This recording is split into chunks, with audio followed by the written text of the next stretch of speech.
स्वामी समर्थ. मी मोहिनी विजय निंबाळकर. तुमचं माझ्या यूट्यूब चॅनलमध्ये खूप खूप स्वागत आहे. झोप घेण्याची सर्वोत्तम वेळ कोणती? अति महत्त्वाची माहिती आहे. संपूर्ण वाचा व आचरणात आणा. झोप म्हणजे विश्रांती घेण्यासाठी योग्य वेळ असू शकते का? असे ऐकण्यात आहे की लवकर निजे, लवकर उठे ते आरोग्य संपदा लाभे. हे किती खरे आहे? उशिरा झोपून उशिरा उठले तर नाही चालणार का? चला पाहूया. खरे तर तुमच्या शरीरात एक जैविक घड्याळ सातत्याने टिकटिक करत असते आणि ते अतिशय तंतोतंत कार्यरत असते.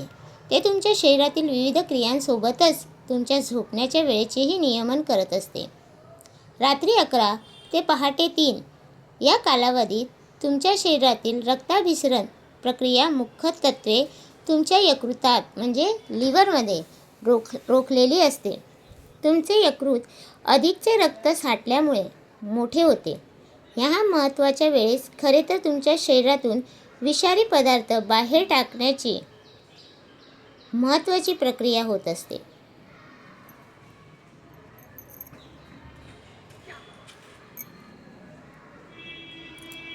तुमच्या यकृत तुमच्या शरीरातील दिवसभरात साठलेल्या विषद्रव्याचे निष्क्रियकरण करून त्यांना बाहेर काढण्याचे अति महत्त्वाचे कार्य ह्या रात्री 11 ते पहाटे 3 च्या वेळेत होत असते.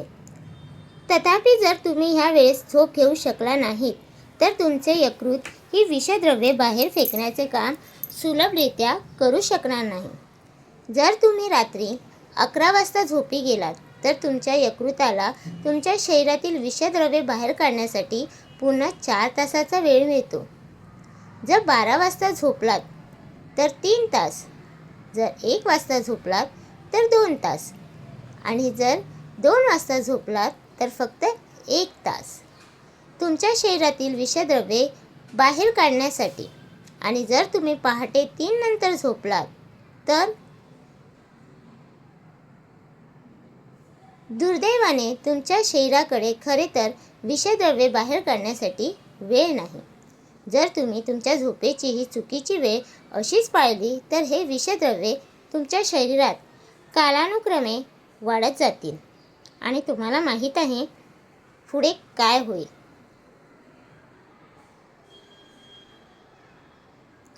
काय होते जेव्हा तुम्ही उशिरा झोपता आणि उशिरा उठता? उशिरा झोपण्याचा तुम्ही कधी प्रयोग केला आहे का? तुम्ही रात्रभर कितीही तास झोपला तरी सकाळी खूप थकल्यासारखे वाटले असेल. उशिरा झोपून उशिरा उठणे खरं तर तुमच्या आरोग्यासाठी खूप धोकादायक आहे. तुम्ही विषद्रव्ये बाहेर टाकण्याच्या प्रक्रियेशिवाय शरीराच्या आणखीन अतिमहत्त्वाच्या क्रियांचे वेळापत्रक सुद्धा बिघडवता.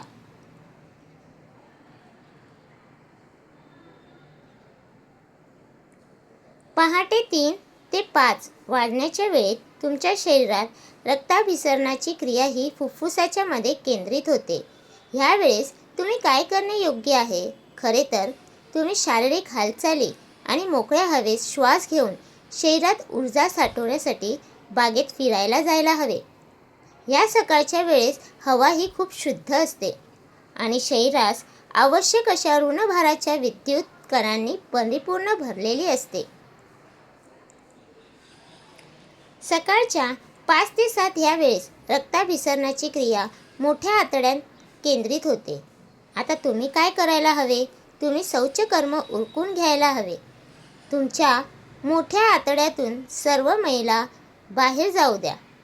तुमच्या शरीराला दिवसभरात आवश्यक असणारी पोषणद्रव्ये आत्मसात करण्यासाठी तयार करा.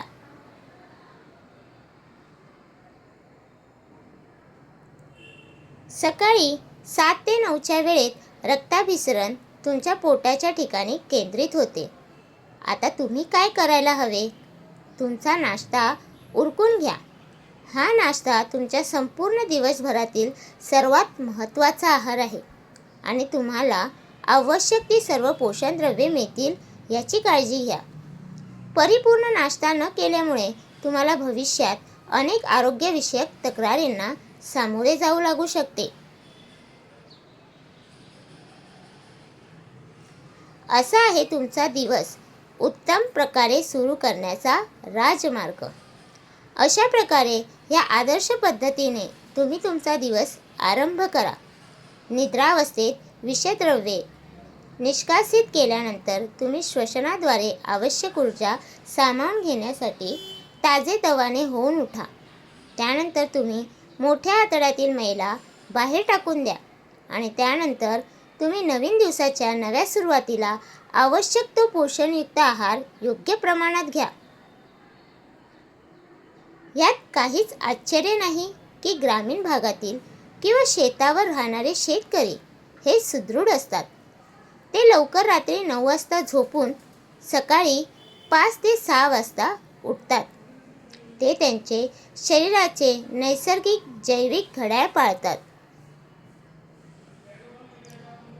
शहरात राहत असताना आपल्याला झोपेचे वेळापत्रक पाळताना खूप अवघड जाते. आपल्याकडे चांगला विद्युत प्रकाश, टीव्ही आणि इंटरनेट असल्यामुळे आपण आपली अमूल्य अशी झोपेची वेळ पाळत नाही. आपले नैसर्गिक वेळापत्रक पाळताना एकदा मला माझ्या शरीरातील जैविक घड्याळाची माहिती मिळाल्यावर मी ते पाळण्याचा पुरेपूर प्रयत्न करेन. जर मी लवकर उठलो तर जरी माझा दिवस नेहमीप्रमाणे कम्प्युटरवर चालू झाला आणि मला घड्याळात 7 वाजलेले दिसले तर मला माहीत आहे की ही नाश्त्याची सर्वोत्तम वेळ आहे.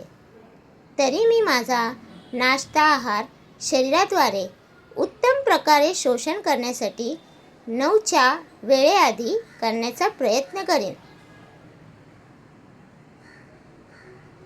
जर तुम्हाला कुणी रात्रपाळीची नोकरी देऊ केली तर मी तुम्हाला जरी जास्त पगार दिला तरी नोकरी नाकारण्याचा सल्ला देईन.